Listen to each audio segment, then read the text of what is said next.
Hello, everyone. My name is Bogdana or Bobby.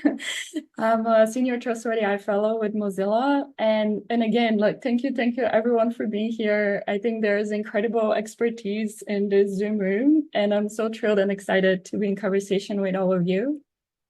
And before we get started, I would love to invite my collaborator, Tyler, to introduce herself and maybe to share more about myself as well. So I'm a senior trustworthy AI fellow at Mozilla. I build prototypes. I do interdisciplinary research and facilitate multi-stakeholder engagement workshops, just as what we're going to do now.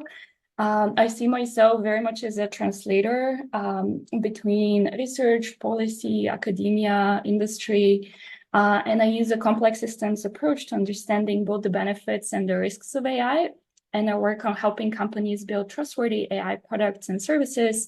And what I mean by that is that for me, trust in AI is about making explicit and more tangible the relationships between people, machine learning models, and other people, such that we can build social and technical infrastructure that helps us trust each other better. And with that, Tyler, please jump in. Thanks, Bobby. Hi, everyone. My name is Tyler, or T, which is actually preferred. I'm the Wrangler Program Assistant on Mozilla's MozFest team, an artist as well and creative world builder, and very passionate about the intersection of art, law, and tech. I have a whole section later telling you about MozFest at the end of this workshop, so I'll quickly just introduce my creative practice. I spotlight and amplify the work of queer African creatives who use art and creativity to catalyze decolonial work and to instigate conversations around that work. I'll throw my LinkedIn in the chat if you want, and a website too. And you'll hear about MozFest later, so stick around till the end of the workshop because there are many ways you can collaborate with Mozilla and MozFest. Passing it back to Bobby. Perfect. Thank you, Tyler. If you work in the field of AI, you're probably aware of the constant number of principles, recommendations, frameworks, critique, debate going on. One challenge that is that there are frictions between different kinds of stakeholders. And I think that such points of friction are productive sites for innovation, and there's tremendous value in understanding them better. So today, I'll invite you to collectively engage in exactly that through engaging with a design fiction approach to building more trust in how we use AI, specifically in the context of healthcare. So the agenda for today is a quick welcome and context setting. Then we're going to jump into a very interactive and fascinating panel discussion and a group activity. Based on the group activity discussions, Tyler and I will be making a zine that we're excited to share with you also after the event. So please stick around for that as well.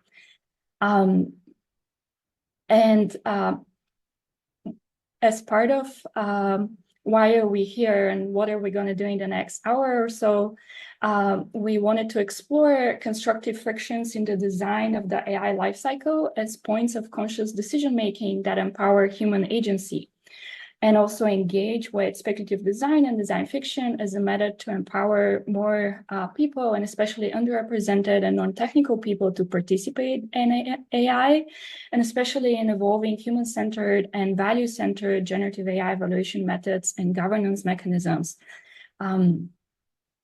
To make the discussion more tangible and concrete, we'll be focusing on the aspects of healthcare, which was why I prompted you in my email earlier to bring in a wellness artifact. So I would love to do introductions all together, which might be a bit challenging, but we have a quick poll for you, which I'm going to launch now so that we can get to know each other better. So let me do that very quickly. Here. Great. I hope you see the poll on your screen. And it's asking one question: what field or organizational role best describes you? Artist, academic, AI practitioner, civil society, design, engineering, educator, innovation, and others.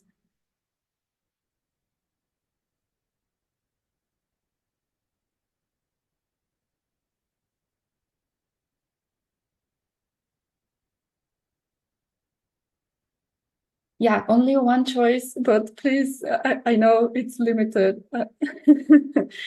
Great. Well, thank you, everyone. I think we have everyone. Let's see, what are the results?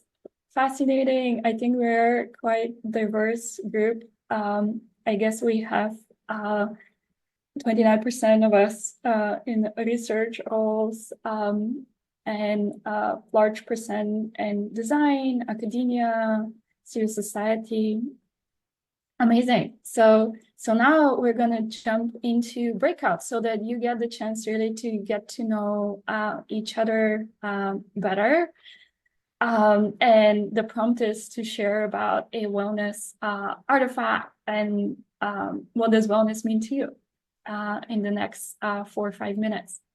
Going forward, to make the discussion more concrete, right, I was saying that we'll focus on the use of AI in healthcare and the present state of governing such AI systems and how they might change the interactions between patients and clinicians.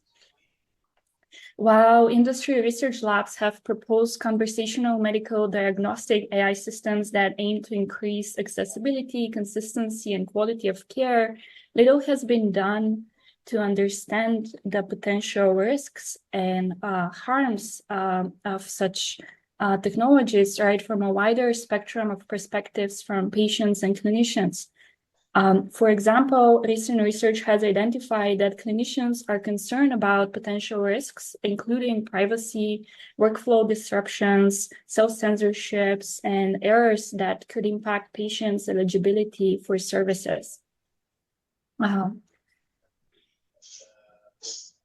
We won't go in detail, but one area that is of most concern and really sort of a subject for my research is around how do we think about consent in the context of how AI is being incorporated across different domains.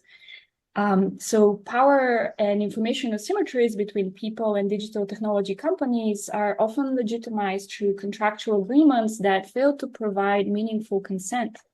And without recognizing and addressing these structural issues, in my research, I argue that there's a risk that over-reliance on AI can undermine trust in patient-clinician relationships. So now we're going to take a design fiction approach to the radical restructuring of such consent practices that, as you see here, might silently sort of change without notifying in a meaningful way users about the way that data is being used and reused in the context of, for example, building and training generative AI systems. So now we turn into the design fiction before jumping into our panel discussion. So let yourself imagine that the year is 2028 and you've just been awakened from a hibernation chamber that you entered years ago. At the time you entered the chamber, you found it very difficult to make sense of the world around you. A collapsing global economy, climate disasters, conflicts, and personal mental health breakdowns. Eventually, you signed a contract with a hibernation service that would keep you alive in a capsule and would only wake you up when the world was safe for you and your community. As part of your re-entry into the world, you're given a medical checkup. And as you walk into the clinician's office, you realize that they have an AI assistant that they're talking to, and you're immediately concerned and asked to learn more, and you're handed what's called AI social license. So you're told that this is a digital document and also a conversational interface that anyone can interact with. It is designed to enable a more meaningful form of consent and the refusal of consent, or what we frame also as contestability, on a more granular level with regards to data and its use. It is also a kind of a contract, right? It's a sort of a living socio-technical contract between the AI agent and society at large. And it aims to distribute power and rebalances information asymmetries and really making that contract more interactive, such that also you get a better explainability and transparency. And there's also third-party validation through some kind of an AI consumer reports. There's also a learner's permit for how companies can get such licenses. And this learner's permit, just like driver's learner's permits, require some special process. And in the case of the AI social license, that includes domain experts who are part of an evaluation process and members of the public, local communities that are brought in during specific consultations to co-design constraints on the real-world operations of the AI agent. Okay, that is a lot, but I hope it's going to be a meaningful sort of segue and aspect of how we're going to use design fiction to now interrogate the present moment. So with that, I'm going to welcome our panelists, and I'm quickly introducing them, and so excited and thrilled for this conversation. So Gemma Petrie is a principal researcher at Mozilla and leads research on competition and policy issues that affect the internet and the people who use it. And previously, she led the Firefox user research team. Sophia Bazil is a futures literacy and foresight practitioner interested in capacity building for transformative inner organizational and wider sociocultural change. Her approaches are multi-trans and interdisciplinary, rooted in decolonial praxis and commitment to collective unlearning and learning through perpetual experimentation. And Richmond Wong, an assistant professor of digital media at Georgia Tech School of Literature, Media, and Communication. He directs the Creating Ethics Infrastructures Lab, where his research seeks to create social, cultural, and organizational environments that can support technologists and designers in ethical decision-making. Thank you for joining us. I'm going to stop sharing my screen now, so we'll be able to see you. And I would love to start with the first question. Please, everyone, feel free to ask questions in the chat as well, and we will address them and tune them in either now or, if you don't have time now, in the Q&A session at the end. And my first session, kind of broad question to the panelists would be, what are examples from your work on the use of speculative design as a method to interrogate social norms, values, human choice, and consent in the context of AI systems?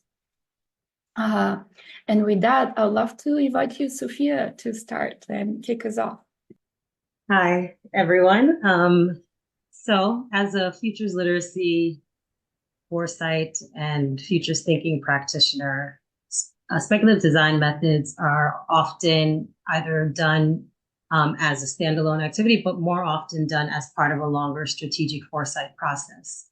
So futures literacy is about first uncovering, there are 4 phases in futures literacy processes, which are revealing people's underlying assumptions and biases, challenging those, reframing them by flipping the whole situation into a very unknown scenario that's totally unfamiliar rather, based on those challenges to their biases and assumptions that arose, and then finally creating an action-oriented plan.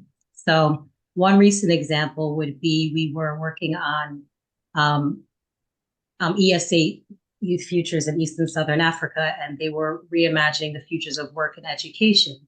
So within this process, we were able to use a tool called the 3 Horizons framework, which allows them to see different horizons of change. There are always systems that are no longer fit for purpose, that are declining, as well as things emerging, and lots of currents of change happening. So the 3 Horizons framework, while it's not necessarily explicitly designed to use for speculative design, you're able to kind of, hack it to have them create prototypes of different education technologies or different working technologies, agricultural technologies.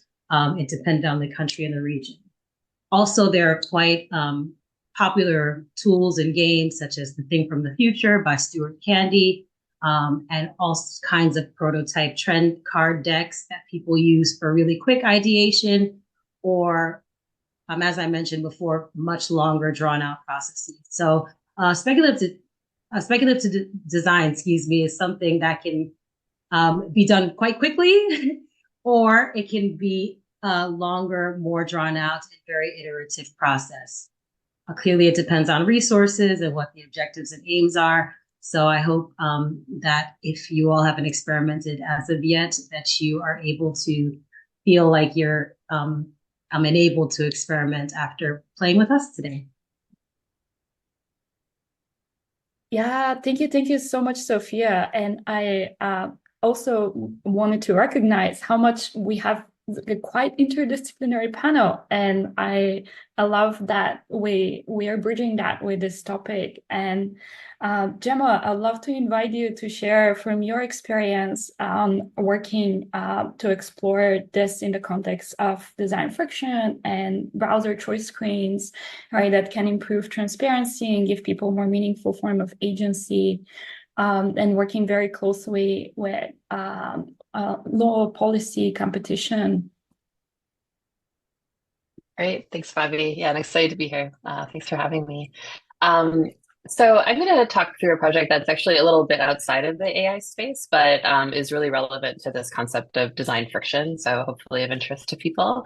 As most of you, I'm sure, are aware, when people get a new smartphone or computer, there's usually this suite of software that's already pre-installed and set as the default applications for handling various tasks like email, maps, or internet browser. And these applications are typically all owned by the operating system provider. And so there's some people that might argue that the status quo makes for a really seamless user experience. But we know from some of our research that there are people who may not be aware that they have other options. Some people aren't really sure how to change their software defaults. And others simply end up using products that don't really align with their preferences or values because it's just the path of least resistance. So I've spent much of this last year, along with my colleague Kush, who's on the call today, on various parts of the Digital Markets Act, which is an EU law aimed at making digital sector markets fairer and more contestable. And so one area that we've spent considerable time is an obligation that requires gatekeepers, so people like Google and Apple, to show a choice screen, allowing people to select their preferred default browser rather than just limiting people to the pre-installed browser.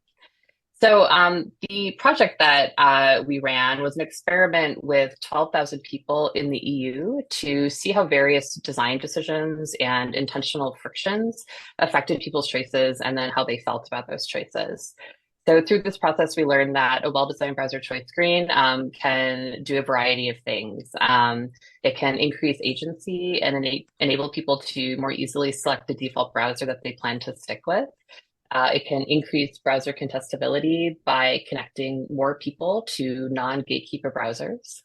It can align with people's preferences for transparency around their browser options. And finally, it can increase people's sense of control over their devices. So I wanted to share this as an example of people questioning the status quo, where a small set of powerful gatekeepers choose the pre-installed software for people, and instead envisioning a scenario where valuing and prioritizing consumer choice by introducing an element of positive friction could be a possible future. Thank you. Thank you. Thank you. Fascinating. And in kicking it off to Richmond, tell us more about how you do this work with students and beyond that in your research. Yeah, thank you. So, often I'm doing this in a research context where, the bigger goal is to think about if there's a technology risk or harm. There are lots of ways that we can try to change or address that, right? Whether it's through designing the technology itself differently or changing the process of how it's designed or who's involved in the design, or we might think of law and policy, right? There are all these different kind of levers we have at our disposal, but to think about which levers might be the right ones. We need to really think about how are we defining the problem. And I think that in our work, we use kind of speculative design and design fiction to really think about what is the problem space and, where are some of these harms and risks coming from. And I think in some of the work that I've done, it's less about, it's partly like, what is the technology doing, but what is the technology doing in combination with the context where it's getting deployed and how is that creating an issue? So there's a cool example from a few years ago that I did with Nick Merrill and John Chuang at UC Berkeley around brain-computer interfaces and thinking about some potential social harms there. And it's not about the harms that we thought about were not about like mind control or mind reading and things like that. But the idea was that using a brain-based interface might make certain tasks on a computer faster to do compared to using a mouse or keyboard. And in that context, how might companies kind of make use of this to kind of exploit their labor forces, right? So we created these kind of fictional memos from a set of fictional companies and kind of fictional documentation of this brain-computer interface system. But in our example, it was a company that was using a kind of brain-computer interface system to kind of exploit their content moderation workers. And this is inspired in part by the work of Sarah T. Roberts that shows how content moderation is already a very kind of exploitative, low-wage job. And, given the kind of incentives and the potential rhetoric of, making work more efficient, how could this kind of system be used by companies to kind of reinforce these unequal working conditions that already exist? And how could those kind of persist and expand in the future with a new range of technologies?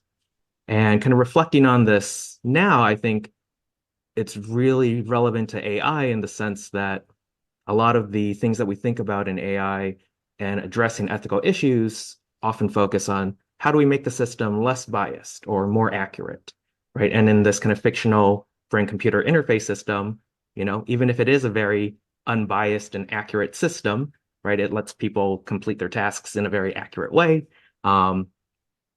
Making the system more accurate does not address these issues of kind of institutional power. And so how can we use kind of design fictions and speculative designs to imagine these worlds where harms can still occur in different ways is one of the main things that we're trying to do. Thank you. Yeah, fascinating, and brings me into this next question, really at the core of what we're thinking about in the workshop. I'm wondering, when you think about AI governance, what are the implications of a potential AI social license artifact for improving human agency and choice in the context of how people may interact with AI agents from your perspective?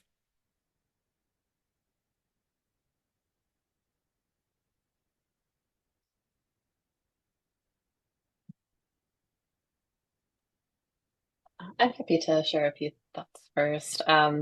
So one expectation that I would have about an AI social license is that the ASL would be focused on improving transparency and human agency in whatever context it was being deployed.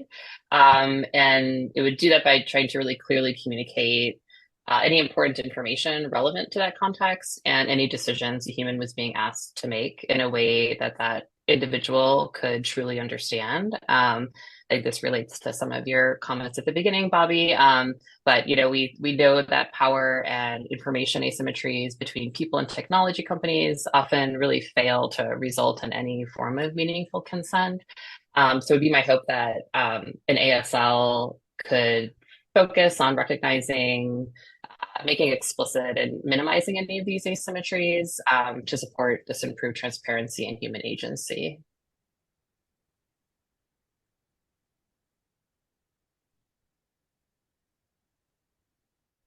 I can jump in with a couple of thoughts. I really love your point about the making sure they're well designed, right? I think that's a like thing we've seen with privacy policies already, right? How often they're not readable, people skip over them and don't look at them. I think there are kind of two further points I'd love to kind of bring to the table. One being, in which context is the use of an AI social license an individual choice, and in which context might it not be, right? So like if it's me choosing between like 3 apps to download on my phone that use AI, I might be able to use the social license to make, an informed decision. If I'm using an AI tool in my class and I give all the students like, here's the social license, but you're probably going to need to use, this system if you want to do the assignments in the course, right? They aren't in a position where they have a lot of choice, or they might not feel like they can push back against that, right? And so it might not always be an individual choice.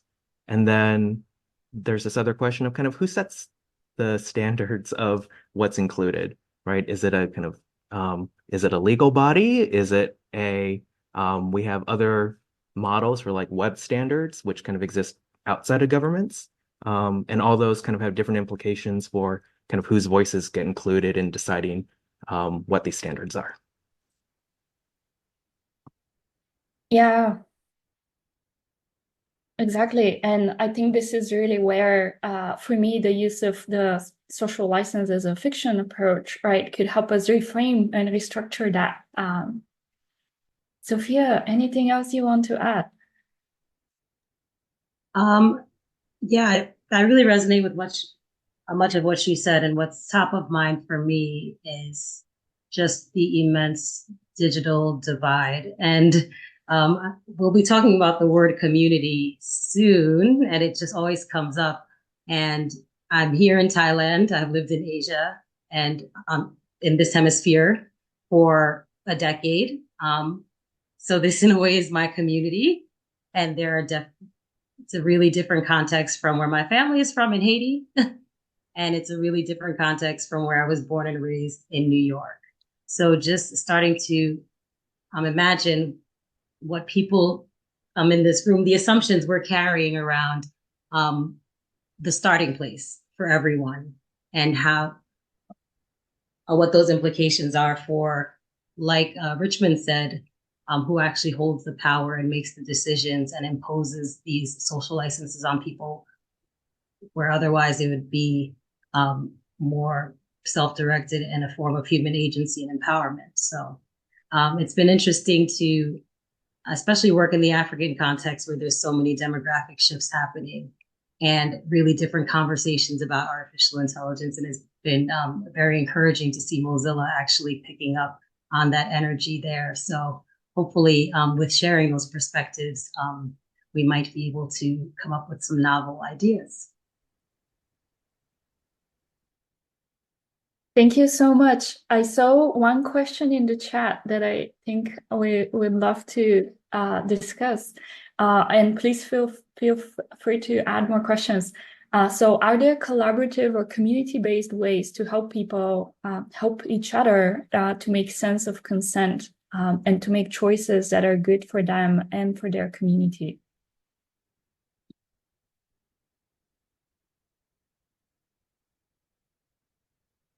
Who wants to jump in?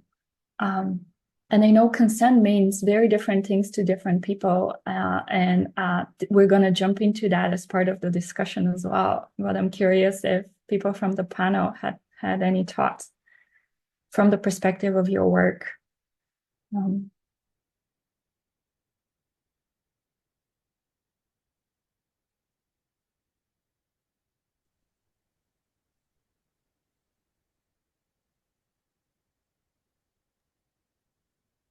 I think there's many steps before consent, and it's about awareness, right? I really love the Privacy Not Included blog, and I wonder how much traction it gets. So lately, especially with recent events and how the world has been thrust into epistemic paradox. Essentially overnight, and very ordinary people have had to figure out on the spot how to discern information, how to navigate the information environment. I've been thinking of ways, because I don't always think of my community as my colleagues and my work, because my colleagues and the people that I tend to work with don't necessarily align with the people that I share a political consciousness with, socioeconomic status with, histories with, cultures with. So there's a bit of a bifurcation in terms of how I might think about community building in terms of consent and privacy practices. I think there's a group of people that I work with and collaborate with in such a way that are very informed about these issues and have the tools at their disposal, but there are others who are just completely oblivious to the depth and the entrenchment of these violations of privacy and data mining and all this that's going on. So I'm still thinking about ways and have some fantasies about how I might do it, but very much looking forward to hearing other people's ideas. Yeah, thank you. Thank you for that, Sophia. I think really diving deeper into that. Michael Miller, do you have another question? Please unmute and feel free to ask it, or if you share it in the chat. Thank you, Sophia, and thank you, Bogdana. I wanted to clarify my question a little bit. I was the one who asked it in the chat. I was thinking less about policies or formal organizations and more about teenagers who need to make decisions about whom they're going to give what kind of permissions to, what kind of data to.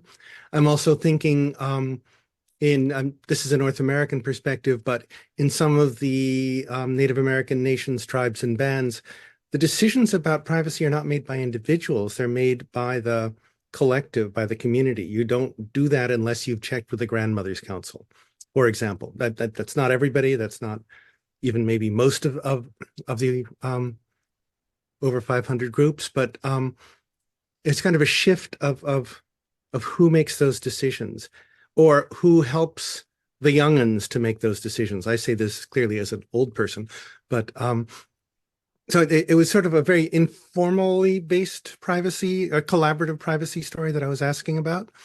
And I've talked too much, so I'm going to stop. Thank you. Oh, thank you. Thank you. Any other reflections from the panelists?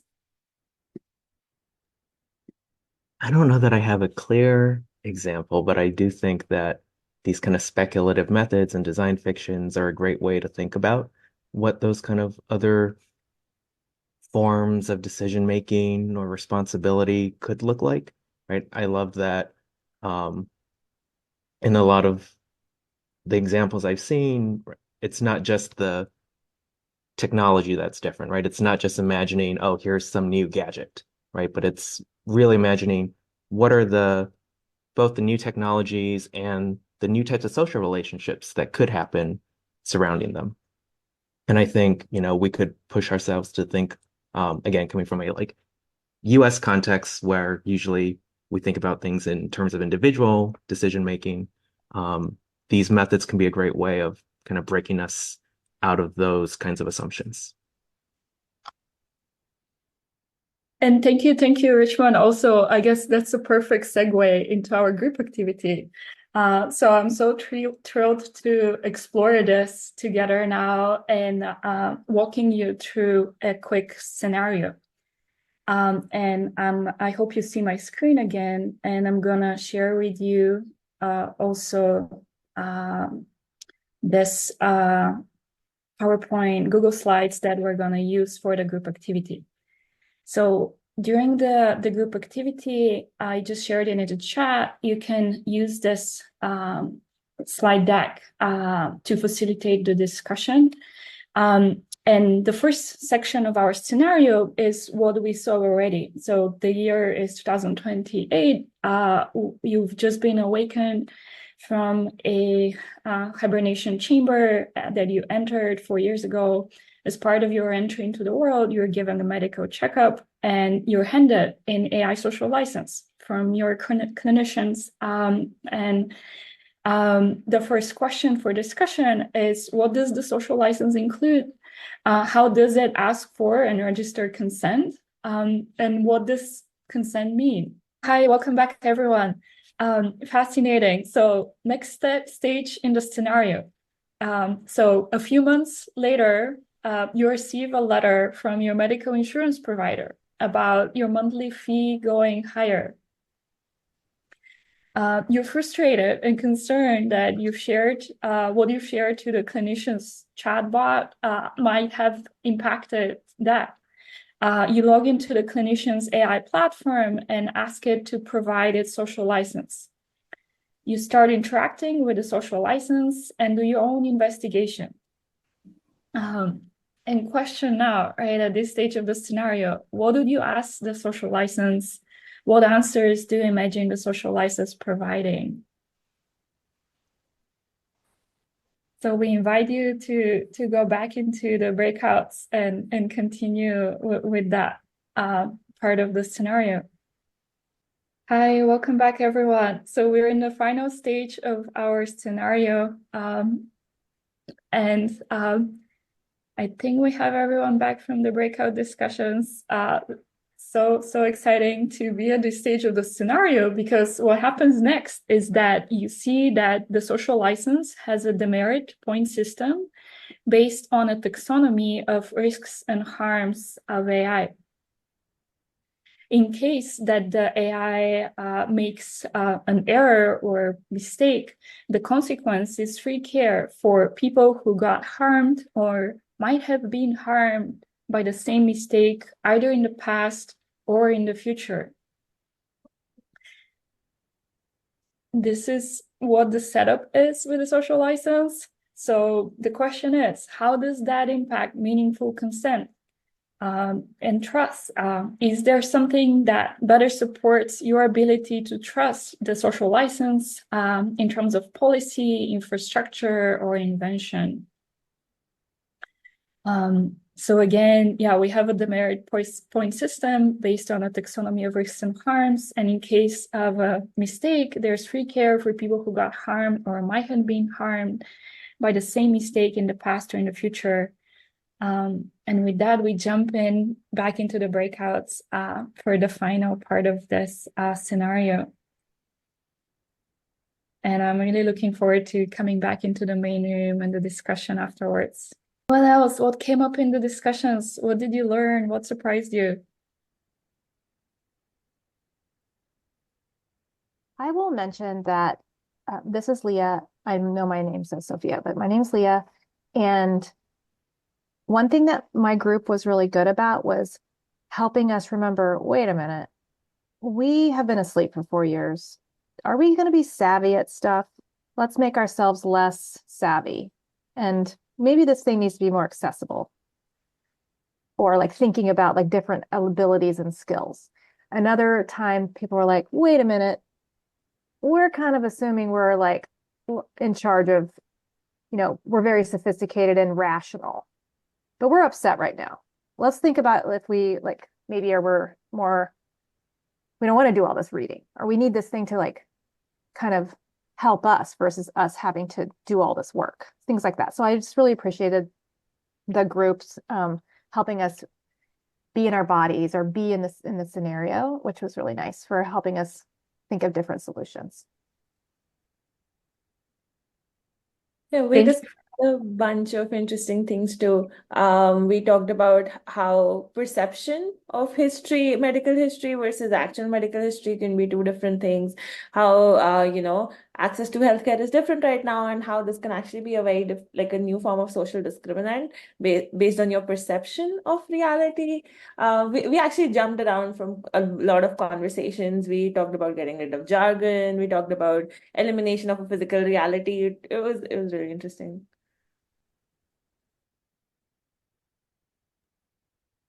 Thank you, Jasmine. I guess I'd like to add, and then I'm sorry that I need to leave. I did not understand the schedule properly. One thing that we talked about was the assumed user seems to be a rational decision maker. Leah said, but I'm upset. And another thing that happens to us as decision makers in a health context is we live in our bodies. We are people with bodies. And I think the rational, I would assume, male decision maker user model for these applications, I don't think that describes most of us because we live in our bodies. We are our bodies. That did not turn out to be a concrete proposal, but still, I think it's a useful way of maybe rethinking. Absolutely. Thank you, Michael, and thank you for joining. Thank you. Sorry that I have to go. Bye. Thank you so much. Bye. Hi, Ali, please go ahead. I think one thing that we touched on was the kind of the worldview that we're waking up in and the kind of politics of that. And then, by extension, the alignment of the system to our values and what that would be from, a future world. Yeah, thank you. Thank you. Go ahead, David. I think this is almost a restatement of what others have been saying. The idea of instead of it being a license, being effectively an AI agent, that being a technical term, which follows your values and acts on your state. So you're not being passed a license, you're being passed a configuration options. Yeah, that's it. Yeah, all right. Thank you so much for that contribution. Claudia, go ahead. Yeah, thank you guys so much for this. I was in room 2 and we kind of veered off from like the specific scenario, and we kind of just started, and I think it kind of picks up on some of the stuff that Leah and Michael were saying. And it's like this larger idea that notions of consent right now are fundamentally kind of, ultimately incompatible with the way that a lot of these technologies even operate. So one thing that we also brought up was, right, like understanding the limits of how far consent stretches, and how if ultimately I want to turn around and rescind consent, like any kind of information or data that I've already freely given has now been permanently baked into the system in this model. So it's almost kind of rendering the concept of consent legally obsolete in a way. So I was in a room with Nancy, and one of the things that Nancy was talking about was, right, maybe ditching existing frameworks and thinkings around consent and identifying other ways to kind of functionally do the same thing, but in a way that actually keeps pace with and is reflective of the ways in which algorithmic processing works. Thank you. I see more raised hands. Thomas, please go ahead, and maybe that would be the last, as we are coming to a close of our time. Thomas, go ahead. Oh, thanks so much for this activity. We really had fun in room 4, and we talked a lot. And this was a great way to think about these questions.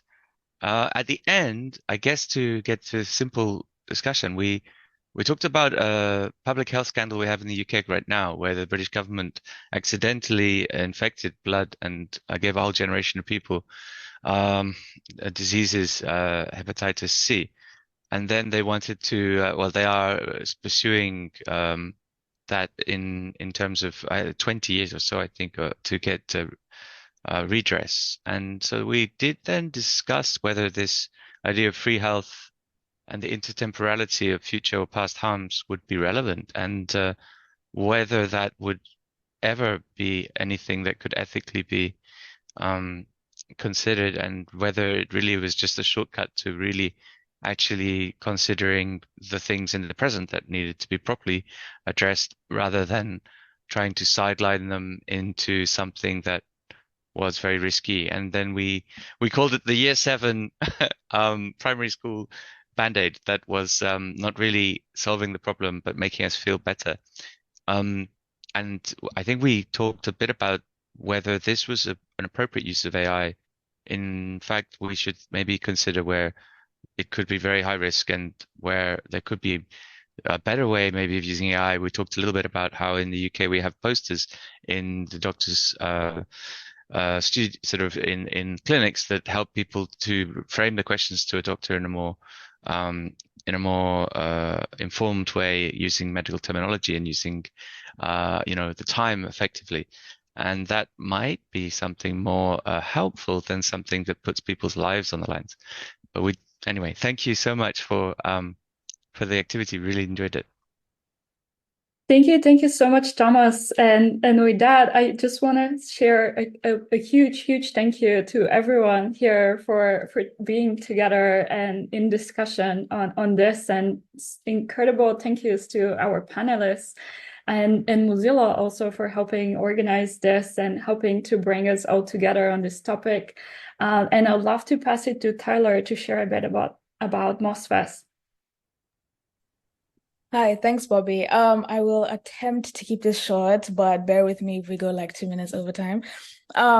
So at the beginning, when I did my intros, I mentioned MozFest, and basically what it is, it's the Mozilla Festival, which is a part art, tech, and society convening and part maker festival, and the premier gathering for activists in a diverse global movement fighting for a humane digital world. So we host fantastic events and programming year-round where folks can bring their work, nurture their work with our diverse community, both online and in different parts of the world. We've been doing a lot of online stuff every month and also just events during different points of the year. Our next event this year is going to be in the Netherlands in June. So I have 2 call to actions for you who are on this call. 1, the design of MozFest is decentralized completely. So the festival is co-designed and co-curated by the Mozilla community through the Wrangling program. And applications to wrangle and be part of this program are open. And I'll drop links in the chat. There'll be like multiple links in the chat, so bear with me.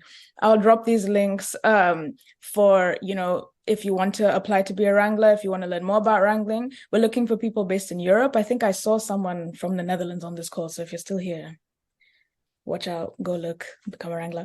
And 2, if you want to bring your work to the festival and or facilitate a session, there are so many different ways to participate. And one is through virtual gatherings, which we host each month in our Discord server.